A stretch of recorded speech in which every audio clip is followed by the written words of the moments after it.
big misnomer with autistic people or neurodivergent people. They don't like being social. There's a lot of social anxiety that comes up from struggling to understand the expectations in a social situation, and people read this as, "Oh, they don't like social stuff. They don't wanna be around people. They're antisocial," and that's just not true. This is Enable, the Disability Podcast, where we'll share stories, experiences, support, resources, and more to people with disabilities and different abilities. We are at Enable Podcast on social media. My name is Deaf Jeff Herbert. And my name is Kurt Hauer. We're talking with Laura McAnulty, Director of the Neurodiversity Employment Network of Philadelphia. Thank you for joining us. Thanks for having me. Laura, when were you diagnosed as neurodivergent? And do you remember how your family reacted? So, my journey, I think, is a lot like other women in our late 30s in that I wasn't diagnosed neurodivergent until I was in my 30s.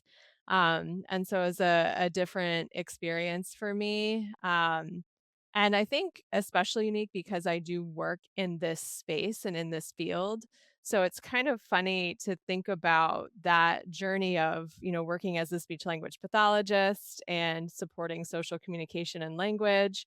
And then over time, realizing how much of my own experience as a child and then as a young adult was reflected in the people I was working with that led me to explore like, maybe this is an identity that I actually share, that I wasn't really recognizing. And I think a lot of women as well, you mask a lot. And so I remember having a conversation about how I kind of tend to mirror, you know, movie characters or other things or conversations or mirror different types of like gestures or interactions in order to make myself feel comfortable in social situations, and I'll even mirror it with people that I'm talking to, and it's something I didn't really recognize when I was younger, but, recognized it more when I was older, and then having a conversation with someone and saying, "Oh, you don't do that?" Like, that's not typical for you to kind of take component parts to, like, make them help you feel comfortable in this situation? Oh, interesting. And more of that coming up and led me to kind of to seek a diagnosis, and really, like I said, reflect on my own experiences, and so it was just an interesting journey, and I work in a space where, where there's a lot of neurodivergent people, and so I've always felt very kind of comfortable being myself and being authentic and disclosing in that space, so that I feel very fortunate to be able to do that because I know that's not the journey of a lot of people. So, Laura, since you were diagnosed later in life, what kind of resources did you find that were helpful to you? That's a really good and difficult question. Again, I think from the perspective of being working for my entire career within the neurodiversity space, whether it's K-12, higher education, and now nonprofit, I had like a already built-in network of people that you can share experiences with. So I didn't have to like seek that out. And so even with conversations, whether it was about my own experiences or just about supporting my, professional work, I was able to gain access to different resources and like different books that people were reading, um, or things like that. Like I found I'm a reader, so I do find that um reading is something that engages me more than other things and thinking about resources. So the question is, of course, what books would you recommend for somebody that's neurodivergent? I think one that really and it's one that's been around a long time, but that I found really meaningful was The Reason I Jump. And it's it's a book about the experiences of a younger child, and explaining someone's asking them questions like, "Why do you do this?" And they're explaining from their perspective why they jump. Why do they do this behavior, or why do they not see things in a linear fashion? Why is time management so hard? And I love that explanation. It was like, most people see time as a line, and I don't. I see it as these kind of galaxy of stars, and this is coming from the book. Of time can be both ahead and behind me, and so it's hard for me to place myself in it. And so that book I find just really, really interesting in being able to really see, people's experiences and see how different they are from you. And so that book is really great, um, for anyone to read, like any age. What is jumping? Is that a form of stimming or something else?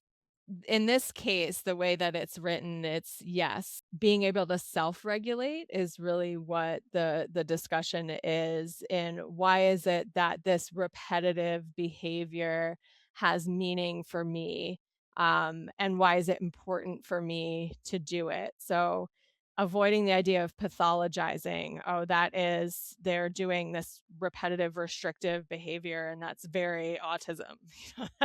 That's very autism of them to be doing that, and instead, um, understanding that this idea of self-regulation, if I'm in an environment that's overwhelming, or I'm experiencing something that is kind of increasing my nervous system where I'm becoming uncomfortable in the space, then I have a tool that is helping me to regulate. And so you see, different stimming tools or other things that people use. And then for this person in particular, it was the vestibular movement. It is like adjusting, and that movement specifically being something that calmed their nervous system down to be able to engage and to be able to kind of like come back to self. Thank you for the book recommendation. I also want to talk about the work that you do. I think we can all guess from the name, but what does the Neurodiversity Employment Network do? Yeah, that's actually a great question. I think it's best to think of us like a neurodiversity chamber of commerce where we are making the connections that lead to opportunities for meaningful employment for neurodivergent individuals. So we are a hub. We are a space where organizations, individuals, um, employers, higher education partners are all coming together to work towards this common goal of systemic change. So NEN hosts different events. We keep an eye on what's happening in neurodiversity and employment in the greater Philadelphia region. And we aim to build bridges and pipelines and connections that drive opportunities for employment. Um, One question I get a lot is like, "Oh, do you have to be registered with OVR to be a part, or the Office of Vocational Rehabilitation to be a part of NEN?" And absolutely not, because we're not a service provider. We are not a job placement agency or organization. So we don't require disclosure. We're not asking people to be registering with Voc Rehab or anything like that, because we're not providing like a service under that umbrella. We are a connector. So you can be an ally, you can be, a family member, you can be a job seeker, and you can feel free to join and to take advantage of our network. Well, if I'm neurodivergent and I'm out there looking for a job, what are some of the obstacles I might run into? Oh, how long is this podcast? um, so that's a big question. And so I'm gonna try and segment it, and I may ask you to like to circle me back because the neurodivergent brain can go off on the squirrel tangent sometimes. So when you think about the the barriers and the obstacles that are coming up from um for neurodivergent people, I think we can look at systemic obstacles from the standpoint of what's happening in the job market right now. And then you can look at it from individual obstacles and some of the barriers that individuals themselves are bringing into the process. So I'll start with the bigger piece, the systemic piece. Um, have you guys had interview experiences? Do you remember your interview experiences? Yeah. And no yes. So, let me ask you this, did you find it, like, a comfortable, typically, experience where you're, like, just having a conversation with someone and, you're going through these questions and you felt really good about it, or was it more, like, nerve-wracking? Jeff, I'll pass that off to you. I felt comfortable, maybe anxious about like a career change. That was the last time I did like a big job interview. But I was confident in my skills and my talent. So the only nerves I had was for meeting someone new and a career change and um, some of the unknown elements, so to speak, Yeah. if that makes sense. Yeah, yeah. Yes. I think the word you use there is the best word, is the unknown elements. Job interviews inherently have a lot of unknowns. One being the questions you're going to be asked. And sometimes those questions are very opaque. So there's not like a clear cut correct or incorrect answer, which for a neurodivergent population that thrives on clarity can be very, very difficult to navigate questions that are um, designed to elicit a broad range of responses, but aren't clear in like, okay, what is the purpose of this question? So if you were to ask someone, like, tell us about a time that you struggled with something, you understand that to mean you struggled and then you were successful. If you take that question literally and you just provide a time that you struggled with no other context about it, that's not going to be considered a strong answer, even though you answered the question the way it was asked. So, within the system of job interviews, your traditional job interviews, your the clarity and purpose behind questions, can be a barrier because if you answer them just as they are presented, you may not be reading the context behind the question and what the interviewer is really trying to find. Um, there's also a lot of expectations surrounding eye contact and personality within an interview. Like, do I get along with this person? Whether or not that is a requirement for the job. So there's an idea of job fit, like that someone is actually looking for themselves in the interview, that they're looking for this idea of someone else reflected in them. Like, hey, yeah, that guy could be my friend. That person is someone who would fit the culture here. Um, and the reality is you don't actually wanna look for fit, you wanna look for add. You wanna look for someone that brings something new to your organization, not someone who's already reflected in your organization. But that is typically not those, like, kind of, um, underlying considerations that feel good within an interview that people don't always recognize or put a name to.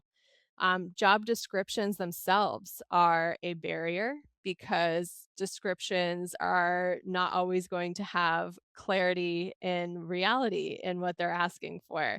So they may say something like thrives in ambiguity.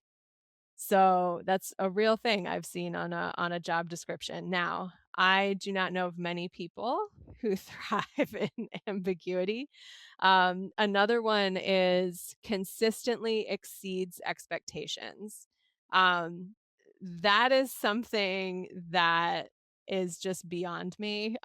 Um, like in order to be effective at your role, you should have a clear understanding of your expectations. And so you're basically telling people that you're expecting them to interpret, right? That they're going beyond what you're expecting. And it's not that neurodivergent people aren't capable of going beyond expectations. Of course we are. But the reality is, like, clarity behind expectations is what makes people successful in their roles. And so if you start your job descriptions with, like, unclear, or you're saying something like that, neurodivergent people are gonna self-select out.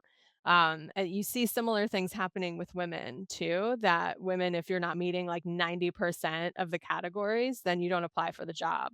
And neurodivergent people are similar because we're very literal. Like, okay, I'm looking at all of these expectations and I don't meet all of them, and therefore I'm gonna self-select out. So that's a barrier as well. So I can keep going on those, but I'm gonna pause just to see, if there's anything you want more information on from those types of examples. No, I think that's great. I think that's very helpful. For someone who is preparing to go into an interview, your advice helps a lot. Well, those yeah, those are the, like, systems barriers that people like me and our organization and our allies and partners, this is the stuff we try to combat, right? You're trying to help organizations understand that they're actually limiting their talent pool by doing these types of things without even really being aware that you're doing them. And so you have organizations like Neurodiversity in the Workplace, especially Sterna, and other groups that are really good at helping companies develop skills-based interviews, especially for, roles that are in tech or systems oriented where you're not like public facing. Like, why are you having a personality test as part of your interview? Really look at, what are the skills needed to do the job. The Precisionist is another group that sets up interviews like that, where they have a task, connected to the type of role that they're looking for, and whoever is best at completing that task, is who gets the role versus the interview itself. Well, that's extremely helpful. Yeah, I think knowing the lay of the land is very helpful, and you kind of get an idea of what to expect or what you're up against. So the other side that I had been mentioning is the individual barriers and what people experience on that side. And I'll talk specifically about, like, agency, self determination, and self advocacy. What we're seeing, in the job search right now, one, it's very, very difficult. There's a lot changing within job searches, utilization of AI, uh, administrative policies that are changing how companies are looking at neurodiversity at work programs and hiring, like, broad talent bases. Um, and so it's a very frustrating experience. What I have seen, and this is coming from both K-12 and higher ed, is that sometimes individuals are not maybe advocating or not taking as much, like, agency within themselves as they could be, and have been set up to rely on others to be their advocates or to find resources or to share things with them, and that the job search cannot be a passive experience. You can't wait for things to come to you. You do have to be active in outreach and following up. And I recognize it's incredibly difficult and frustrating right now. But something that I've seen is you have a lot of family members like reaching out to NEN, versus the individuals who are looking for employment. Or there's an expectation that, oh, I sent like one outreach and that's enough. And unfortunately, it's just not right now. And so this idea of understanding what your personal barriers are, what your strengths are, like, what am I looking for in a job? Can I articulate that? What organization is gonna be a good fit for me, and how am I gonna, like, find an organization that has, flexible policies or XYZ, depending on what you need to be successful. You need to own that. Like, you need to know it and feel confident in it and not rely on others to be making those decisions. That's extremely helpful, and I really appreciate it and recognize it. Both for people listening who might be on the spectrum, or employers that are looking to hire a wide variety of people. So I think that's extremely helpful. I know you've also written workbooks for schools, therapists, caregivers, and parents that help with managing emotions and preventing meltdowns. Could you share some tips from those? Yeah, so I wrote 2 workbooks that were geared towards, like, trauma-informed best practices and social emotional language, and I think the critical components there for trauma-informed best practices is what I was just discussing regarding agency, is the ability to self-recognize, like, what your body is experiencing in a moment. It could be, like, my hands are tense, like, I'm gripping my hands like this, or I'm feeling a need to, like, fidget, and what does that translate to as like, a next step for me? Like, do I need to take a break? Do I need to have some water? Do I need to grab a fidget? Do I just need to stretch? Do I need to rock? Like, what being aware of what your body is experiencing and being able to connect it to an emotion, a coping skill, a something, um, helps you to be more kind of in control and be able to regulate and then be able to advocate to say, okay, from a work perspective, I'm good for like this 30-minute block. And then I've noticed that my body, I tend to get really distracted, that my body wants to move and all of these things. So I want to make sure that I'm able to like stand up and stretch, or I have something within my space that can kind of get that energy out and I can re-regulate. Um, because I think from the standpoint of like social emotional language and how are you empowering yourself, it's important to have an understanding of wh- what your body is doing, why your body is doing it, and then owning it and saying, okay, like this is what I need to move forward and to say like now I can do this next piece.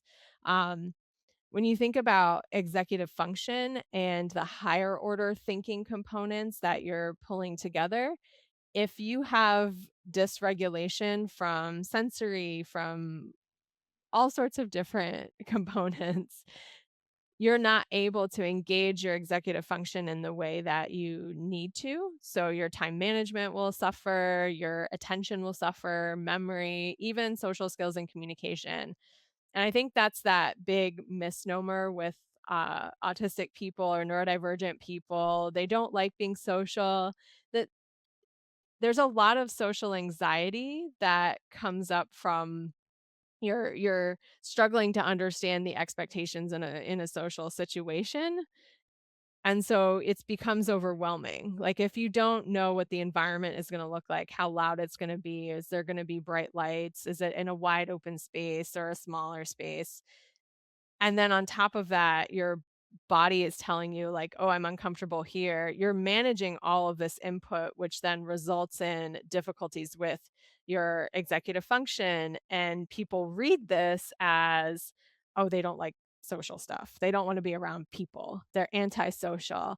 Um, and that's just not true. It's one of those things that I think you can be introverted and enjoy having like 1 or 2 friends versus like being in a massive friend group, and it doesn't mean that you're antisocial.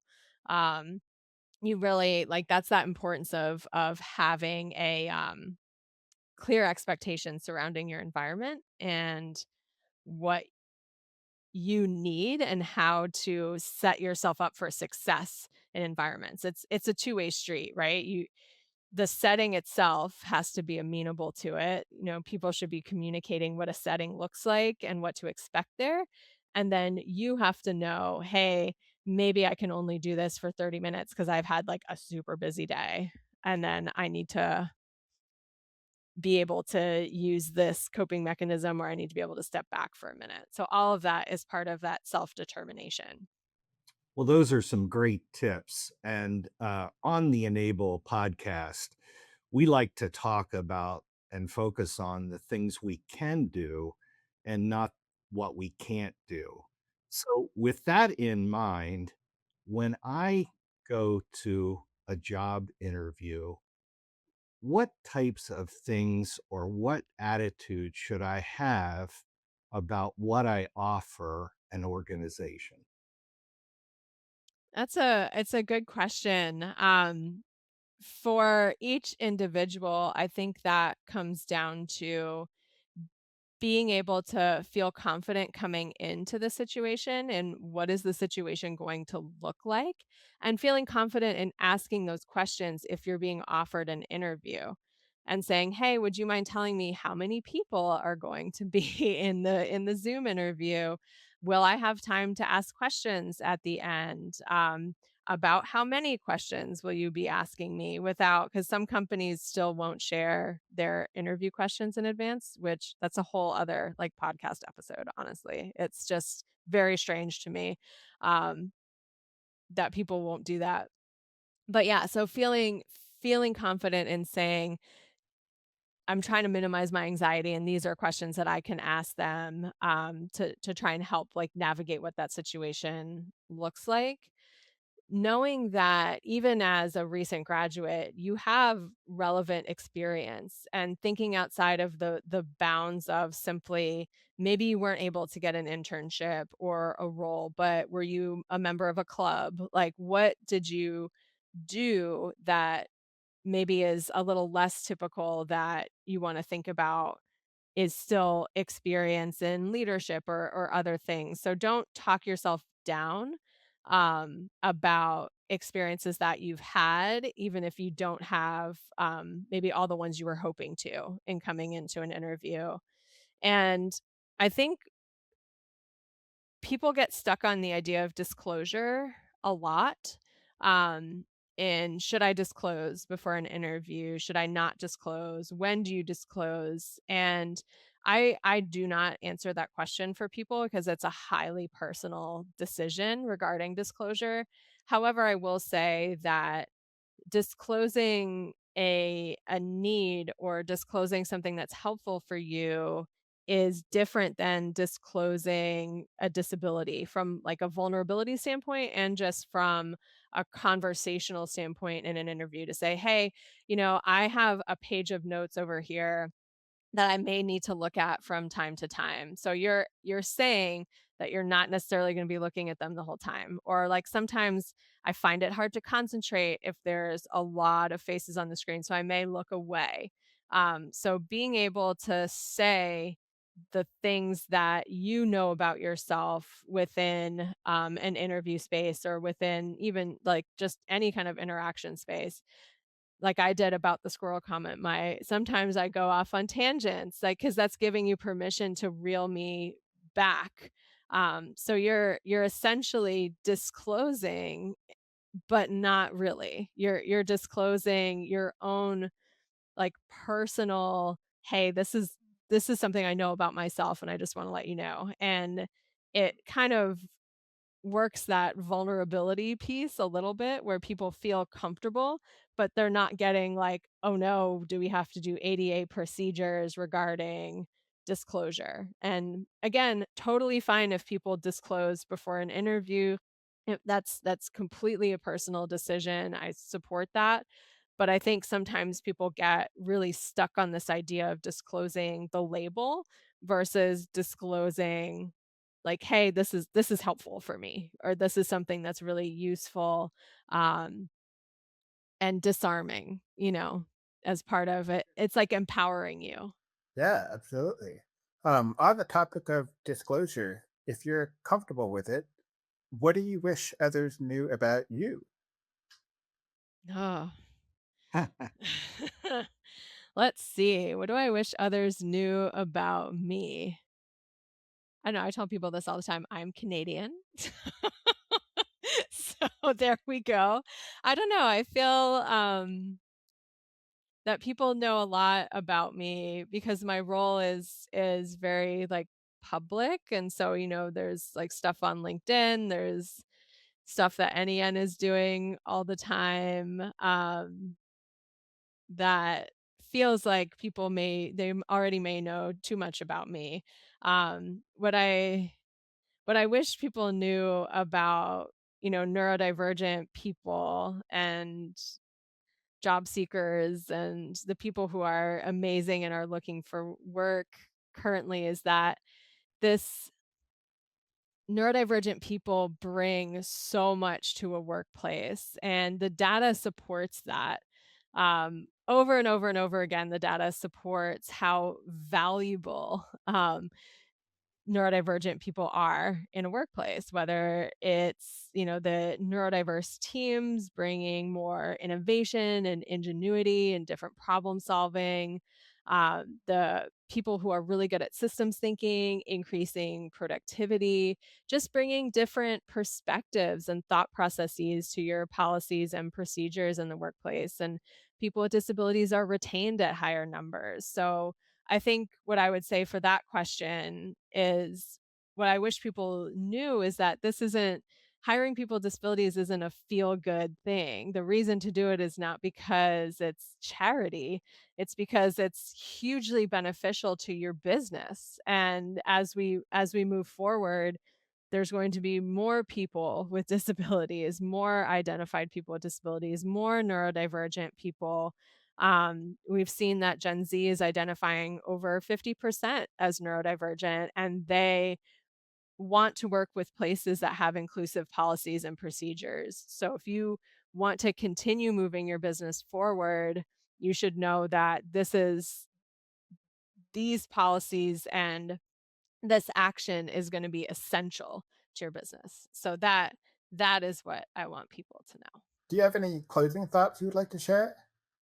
I guess I would say check out Neurodiversity Employment Network of Philadelphia. You can find us online. You can find us on LinkedIn and take a look at what it is that we're doing to support systemic change and to build employment opportunities for neurodivergent individuals in the greater Philadelphia area. That's what I hope people can check us out.